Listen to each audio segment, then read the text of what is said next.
नहीं है तो इनको ऐसे ही बात करनी चाहिए कि हमें स्टेट इलेक्शन की तरफ जाना चाहिए और इलेक्शन कमीशन को भी कोई नया पेंडोरा बॉक्स नहीं खोलना चाहिए और सियासी जमातों को अपने मंशूर पेश करके आगे बढ़ना चाहिए।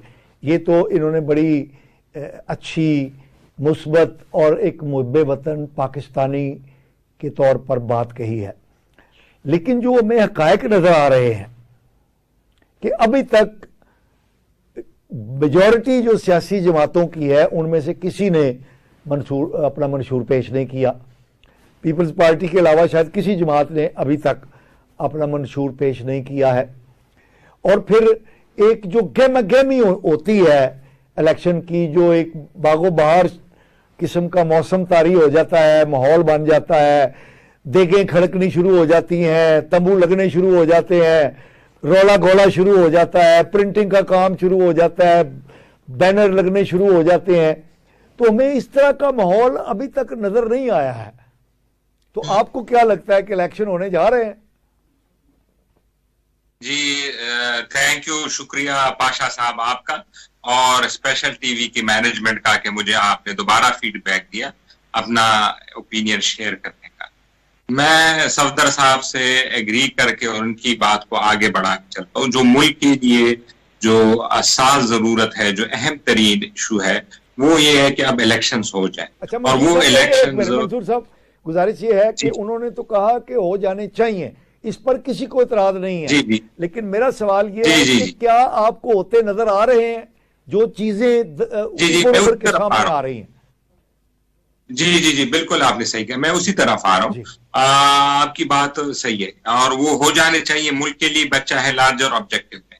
लेकिन हम इस बहरान में क्यों फंसे, हमें ये देखना पड़ेगा, इंट्रोस्पेक्शन करनी पड़ेगी कि क्यों, जिस तरह आपने सही फरमाया, ना गहमा नजर आ रही है, ना पार्टियों के मंशूर नजर आ रहे हैं। मैं इधर केपी से बिलोंग करता हूं, मैं अभी स्वात भी जाना हुआ, मेरा मलकंड भी जाना हुआ, चार सद्दा वगैरह, मुझे कहीं पे जल से जलूस, कहीं पे कुछ गहमा गहमी नजर नहीं आए।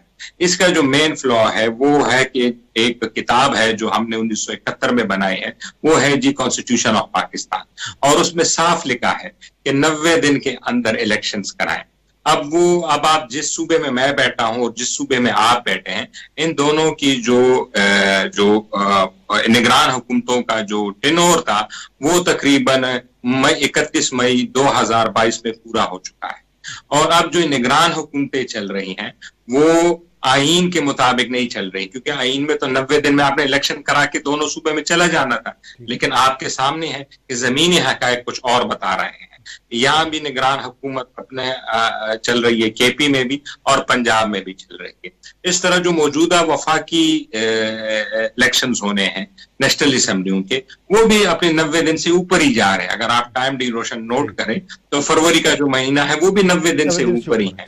तो जब आपको कॉन्स्टिट्यूशन के हर क्लॉज को, जो आपने इसको कहते हैं कि ये एक अंग्रेजी में कहते हैं कि बाइबल ऑफ द बुक्स है, क्योंकि हमने इस पे अमल करना है, हमने ये एक इमरानी मुआहदा है हमारे लोगों का हुकूमत रियासत के साथ, जब उस पे अमल नहीं होता तो फिर यही कैफियत आपको नजर आएगी हर जगह कि इलेक्शन पे भी सवालिया निशान उठेंगे। फिर जो ग्राउंड जमीनी हकायक रिपोर्ट हो रही हैं वो भी आपको पता है कि वो भी इसी तरफ जा रही है कि ज्यादातर कंफ्यूजन है। और मैं केबी की बात करूं तो आपने मौलाना साहब की बात की, मैं उसको सब्सटेंशिएट करता हूं, बिल्कुल आपने सही कहा।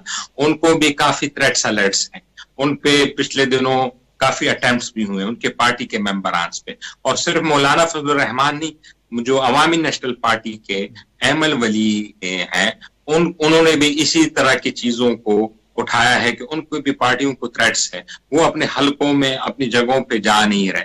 हमारी तो दुआ यही है कि कम से कम 8 फरवरी को जिस तरह चीफ जस्टिस साहब ने कहा कि पत्थर पे लकीर इसको समझे कि इसी पे इलेक्शन हो। लेकिन जो जमीनी हकायक हैं, अब देखें जिस तरह आपने निशान के सिंबल को चैलेंज किया है, पीटीआई ने उधर पेशावर हाई कोर्ट से उनको रिलीफ मिल गया और अब इलेक्शन कमीशन दोबारा चैलेंज करने जा रही है सुप्रीम कोर्ट में।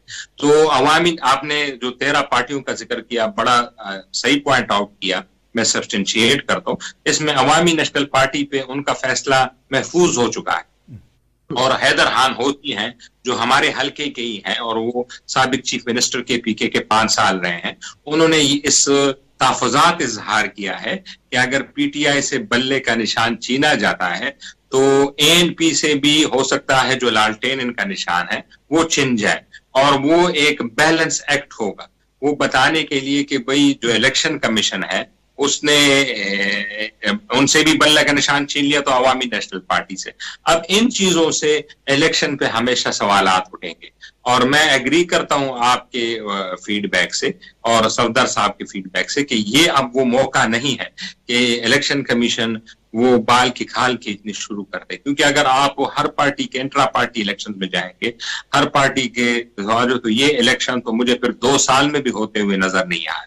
तो मेरी तो अपनी यही ओपिनियन है पाशा साहब के, अभी भी वक्त है इदारों को भी सुप्रीम कोर्ट पे कि हम ये जो लाइन है, ये जो इलेक्शन 8 फरवरी के लाइन, ये हम किसी तरह क्रॉस कर दें ताकि एक लेजिटिमाइज हुकूमत है, ताकि हमारे जो दूसरे बड़े मसाइल हैं, इकोनॉमी के मसाइल हैं, स्ट्रेटेजिक मसाइल हैं। आपको पता है कि रेड सी जो है, जो इजराइल के साथ सऊदी अरब ने, वहां पे एक जंग बर्पा है, वहां पे हूती जो है वो जो मर्चेंडाइज शिप्स हैं उन पे हमले हो रहे हैं, और फलस्तीन का एक और इजराइल का एक मसला अलहदा से यूक्रेन, ताकि हमारी तवज्जो बैन अल-अक़वामी इशूज पे जाए, मुल्क की इकोनॉमी बेहतर हो, बजाय हम ये हर साल खेलते रहे, हर महीने ये खेलते रहे कि कब तक इलेक्शन कब कराने हैं और कब तक नई हुकूमत कब आनी और मैंडेट क्या है।